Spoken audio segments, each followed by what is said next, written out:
wa sahibul madkhali borom téré biñ wax madkhal zakara tuduna li zuhri ñel tisbar jawasa hashratin daganu fuk li khamsata hashra ba fuk ak juroom wa xalte mu wax fil hasr ci takusan wa fil hisha ak ci ge min salasat tambale ñett li harfil hay ba ci arafu juroom wa sufu suba min sudusihi mi ngi tambale sudusam ba al akhiri bay aji mujj li matla'il fajri ba ci fenku fajar halal mashhur ci lañu siwé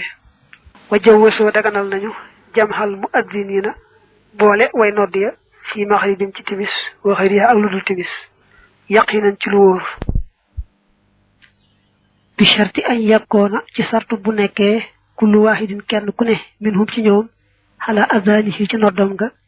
lil wahidi ngir yalla mi kenn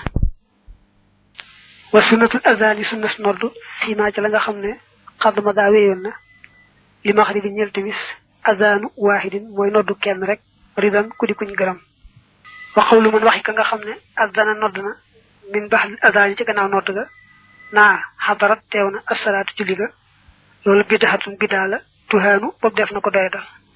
wa nahu tere nañu qawluhu waxam ja min bahdihi ci gannaaw noddu ga na asbaha suba jotna aw wala muna ahli salati yen ñan julli badiro gawantu len la jëm ci julli gi wala nu yaq fil adani ci noddu ga baxyun ak mbewte la waati daawun tadi ak jalgati id ngir bada feñ na min shuruti man bok ci sarti ka nga xamne yu azdinu dana noddu